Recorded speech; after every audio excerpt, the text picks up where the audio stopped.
what better time than to start talking about the 2025 draft? That's what NHL teams are looking for.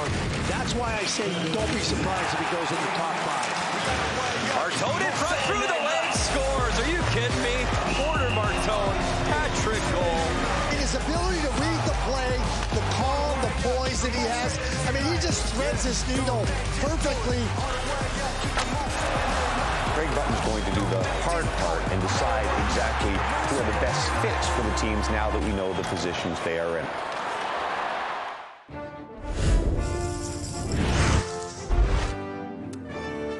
Hello, everyone. Welcome inside Craig Button's 2025 mock draft. The NHL holding its first ever decentralized draft, but not to worry. As long as there's a Button mock draft, there will always be a centralized draft. As our director of scouting, we'll be channeling all 32 NHL teams in the studio today. Well, actually only 22 this year, Glenn, because a number of teams traded their picks. So I get to do the work of 22 teams, not all 32. I think I'm up to the task. All right, let's remind the viewers of the selection order in the top 5 and also where the Canadian clubs will be selecting. Last year, 3 Canadian teams were inside the top 10. This year, we've got 0. You have the Islanders and Utah recording their biggest wins of the season. May 5th in the draft lottery, the Islanders moved from 10 to number 1 and Utah from 14 to 4.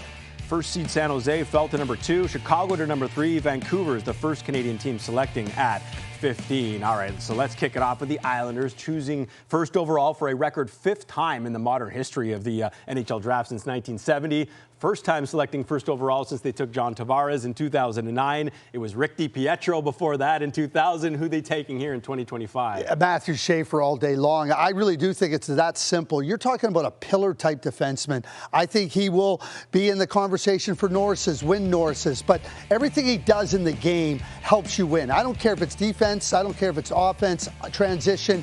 Every area of the game, Matthew Schiiler is able to touch. Much like Drew Doughty, who I compare Matthew Schiiler to, the ability to control the game is significant. And you go back to 1973 when the Islanders drafted Dennis Potvin first overall.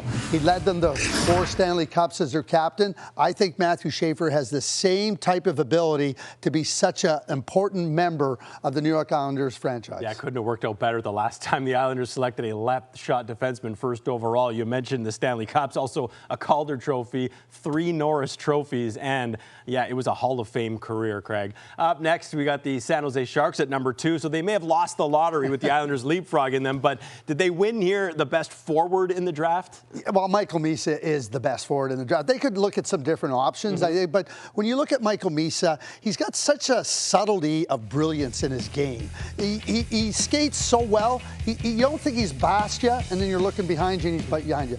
You don't think the shot is heavy and you're pulling it out of the net. He's got excellent hockey sense. He understands how to take advantage, and he does it in so many different ways. That's the high IQ. When I watch Michael Misa play, it reminds me a lot of San Jose Sharks legend Patrick Marleau. And he can play left wing, he can play center.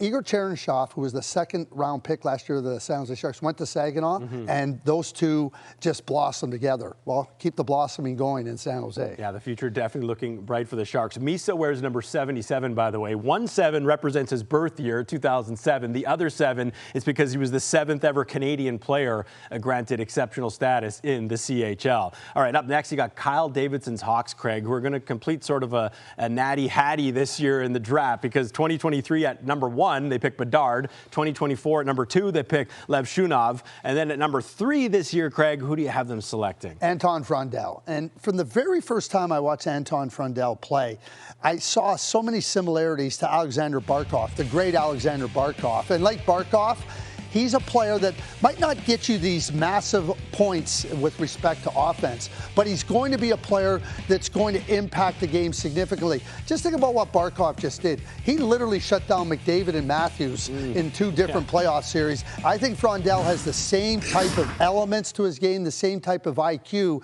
and the Blackhawks can use a big, strong center with that type of ability. So a lot of big names still out there, including 6'3" center Porter Martone and 6'6" Radim Murta. available. So will the newly renamed Utah Mammoth select a Mammoth prospect here at number 4? No, I'm going with Brady Martin of the Sault Ste. Marie Greyhounds.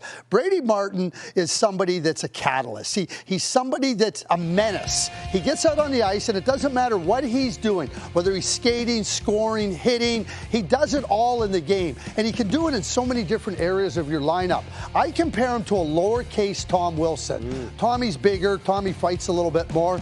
But like Tommy Wilson, you know when Brady Martin's on the ice. And when Brady Martin's on the ice, you better be ready for something, whether it be taking a body check for him to score a goal. He just touches the game in so many different ways. And I think that when you look at what they did last year with TJ Ginla at 6, I think Brady Martin becomes a nice pick at 4. Round out the top 5 for us here. You got the Nashville Predators, Craig, who have not picked in the single digits in more than a decade.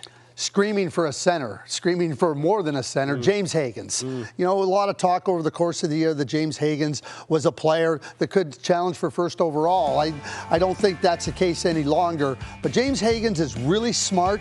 He had what I would call a really good, solid first season at Boston College. When I watch him play, I see Nico Hischier. And he's good enough defensively to be put into that category of player. Yeah. I don't think he's going to be a 90-point guy in the NHL, but I think he's going to contribute offense. And boy, oh boy, do the Nashville Predators need a center that can create offense for their team. But you touched on this. He's such an intriguing prospect because he was number 1 preseason on Bob McKenzie's draft rankings list. He's down to number 7. Higgins has declared himself ready to play in the NHL. Is he, Craig? No, he's not ready. I don't think there's one player ready for the NHL next year. That doesn't mean there might not be somebody in the NHL next year, but I don't think there's one player ready, and I certainly don't think James Higgins is ready for the NHL. All right, let's recap the top 5 picks. According to Craig, Schaefer set to cement pretty unique connection here to Connor McDavid. They were both selected number 1 in the OHL by the Erie Otters. And barring an unexpected development, they will both be number 1 picks in the NHL as well. Okay, Craig, let's keep it rolling with picks 6 through 10. Who stands out for you here? Yeah, Porter Martone with the Flyers. He's a flyer, isn't he? He's big, he's strong, he can play nasty, he can do a lot of different things. I think that they really benefit from him not going in the top 5. He very well could be going in the top 5. And then Caleb Desnoyers, the centerman. You know, there's a lot of comparisons to Patrice Bergeron when it comes to Caleb Desnoyers, and rightfully so. Well, wouldn't it be nice for the Boston Bruins to be able to get a reasonable facsimile of Patrice Bergeron? Caleb Desnoyers, he's in it to win it. Yes, and I see you have Jackson Smith rounding out the top 10 to Anaheim. Anaheim picking in the top 10 for a league-high 7th straight season. All right, coming up next, we'll eventually get to some Canadian team picks, including Montreal, who has back-to-back picks at 16-17. Also, we'll speak with Saginaw Spirit star Michael Misa about potentially joining Macklin Celebrini in San Jose.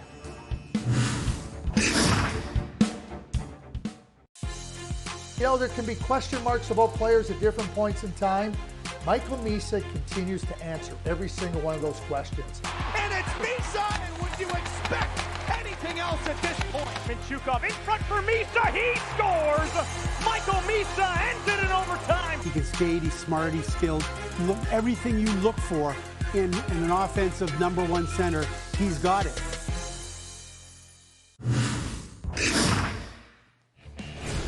Well, Michael Misa has certainly lived up to his exceptional player status in 2022, earning OHL Rookie of the Year honors in 2023, won the Memorial Cup in 2024, and added OHL Most Outstanding Player honors in 2025. It's time to welcome Michael Misa into the show. Michael, it's a big week for you. What are you feeling just days away from what could be one of the most exciting days of your life on Friday? Yeah, you know, for me, it's an exciting time for my family and myself. You know, we're all going down tomorrow morning, so you know, we're looking forward to the next couple of days and seeing how everything's going to work out. So Craig has you going 2nd overall to San Jose. How would you feel about joining an organization already stockpiling uber-talented young players like Macklin Celebrini and your Saginaw line mate, Igor Chernyshov? Yeah, you know, it'd be incredible, I think, to get drafted there.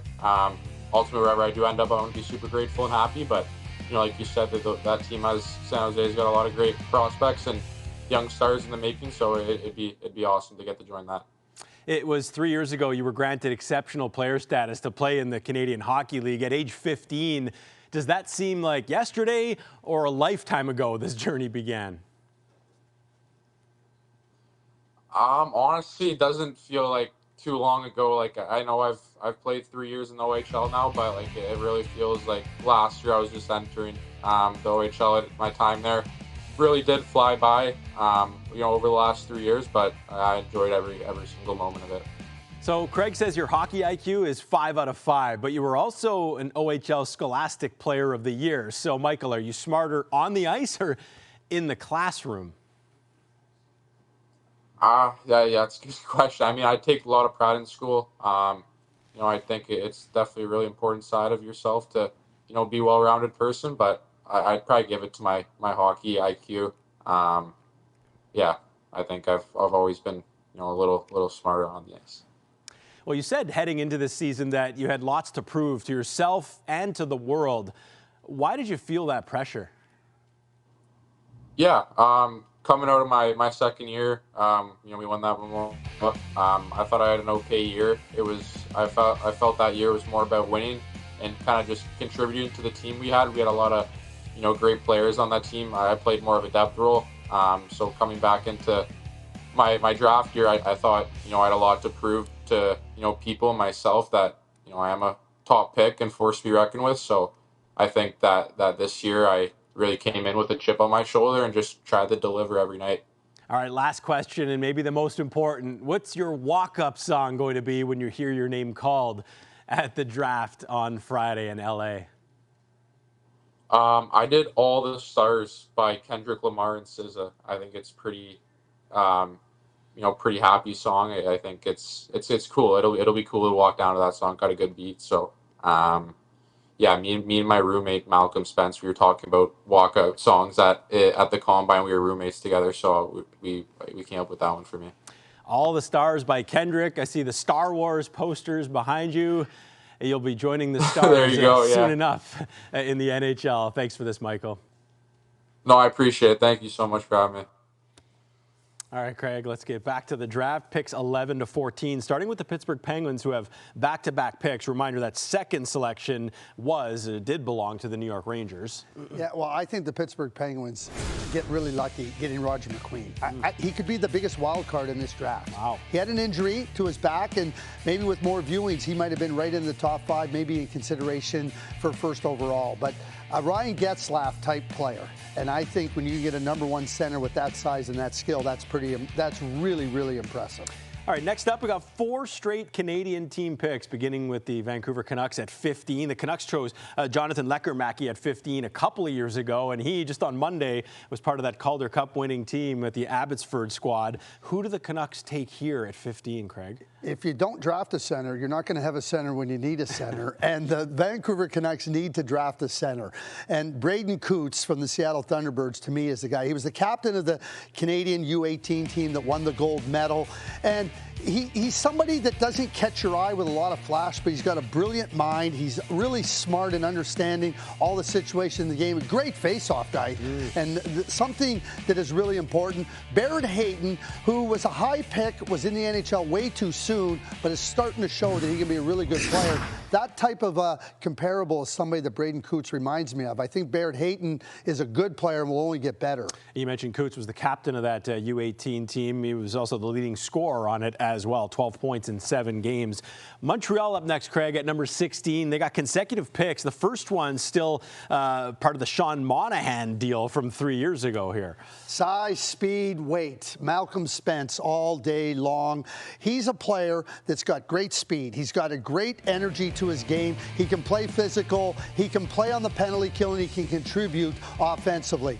Carter Verhaeghe is what comes to mind when I watch Malcolm Spence. A bigger Carter Verhaeghe with respect to Malcolm Spence. They have lots of skill, and Malcolm Spence has skill, but you're trying to round out. We watched the Florida Panthers, that third line, how dominant it was, how great their depth was. Malcolm Spence adds to the depth of the Montreal Canadiens. Spence heading to the University of Michigan, where 2024 first-round pick from Montreal, Michael Haig, is already playing. So, Craig, this is the second straight year that the Habs have 2 picks inside the first round. They took Demidov at number 5 last year and Haig at 21. Who do you have them taking at 17 this year? Well, you could say I'm going off the board a little bit, but Alexander Zurovsky.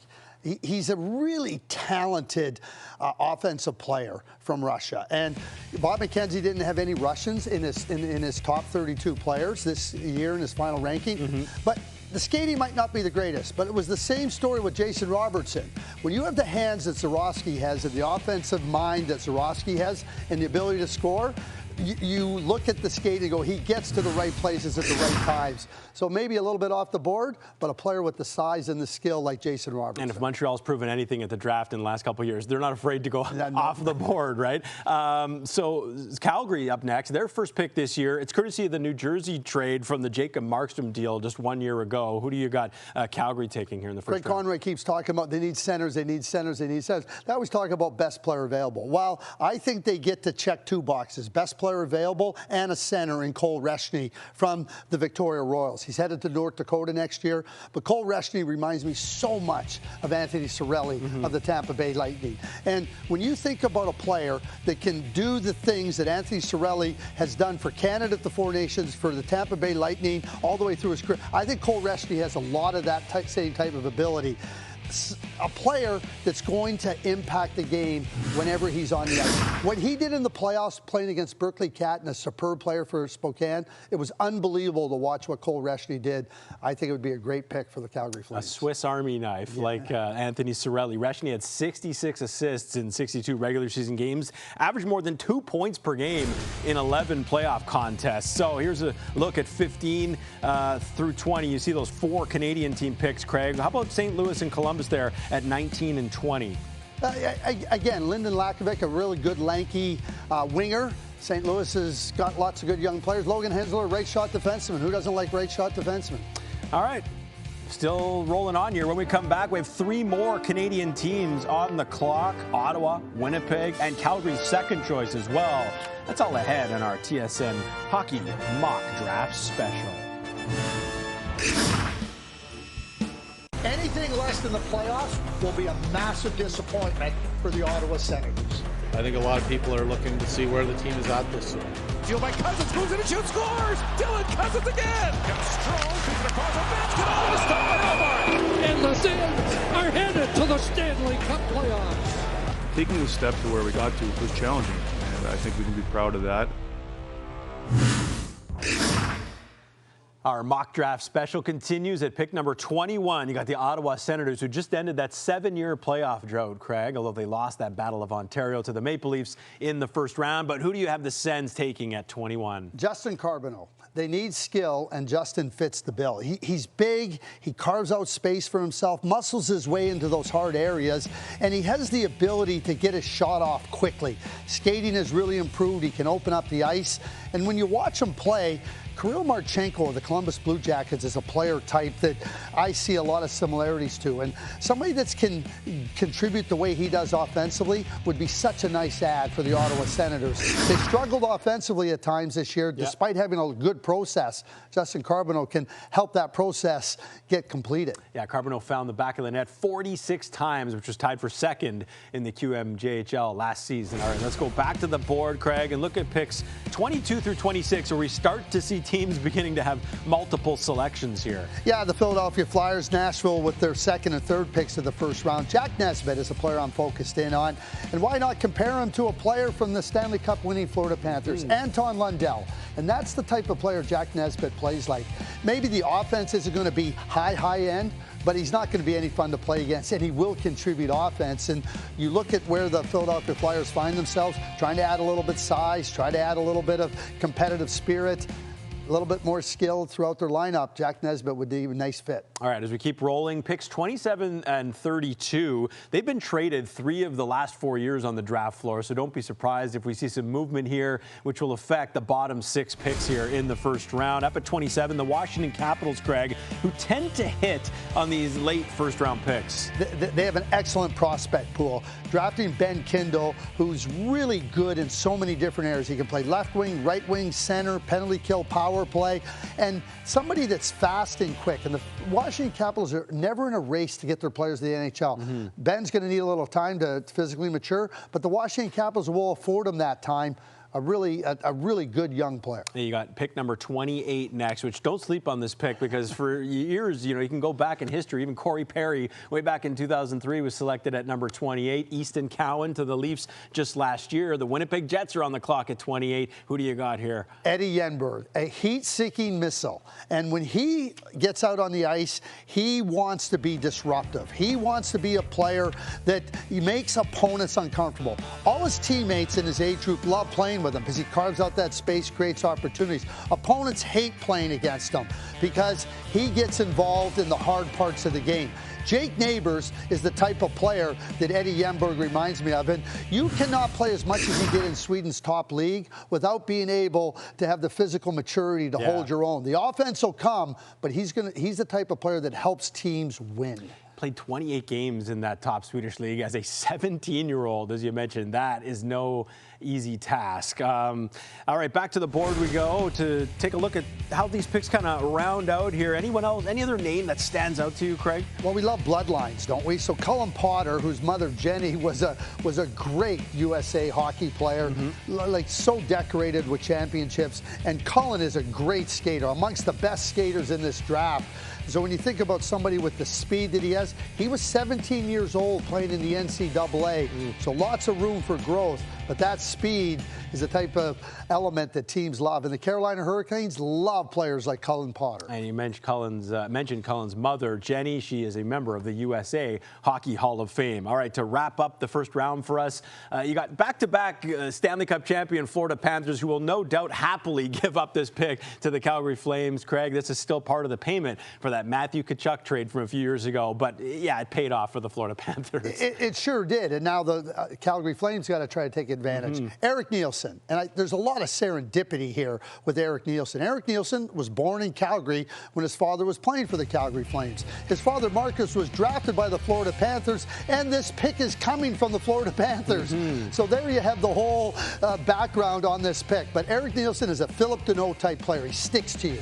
No fun to play against because he's not going to leave an opponent alone. He's smart. He's competitive.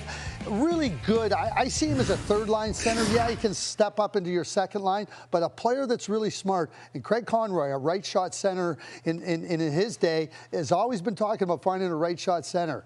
You find your guy, Craig. It's Eric Nielsen. I love how you connected those dots there. It's like hockey's circle of life. Yes, Eric's father, Marcus, was selected 20th overall by Florida in 1996. So there's a look as we wrap up the first round, according to our director of scouting, Craig Button, with the Calgary Flames taking Nilsson there. And reminder, here's the projected Canadian team picks that Craig thinks. As you look at these names, which of this group of 7, Craig, of players will be first to the NHL? Yeah, I'm going to pick out 2. I'm going to start with Malcolm Spence. Malcolm is physically mature. He's an excellent skater. He's a really smart player. I think a year at the University of Michigan could see him stepping into the NHL in the 26-27 season. Cole Reschny has got exceptional hockey sense, and he had a great year as a 16-year-old, an even better year as a 17-year-old. 1 year at North Dakota might get him ready for the NHL as well. It's a big week in the hockey world. We got the draft coming up on Friday, and then, of course, free agency begins on Canada Day. And we got you covered here at TSN, the Free Agent Frenzy Show presented by Harvey's. We are on the air at 11 a.m. Eastern for that. James Duthie and the full cast will be there. And the TSN hockey panel with the insiders will be in studio on Friday reacting to all the breaking news from the draft as well. It's always an exciting time. Teams continue to tweak and add to their rosters, jockey for position going into next season. Thanks for watching Craig Button's 2025 Mock Draft Special.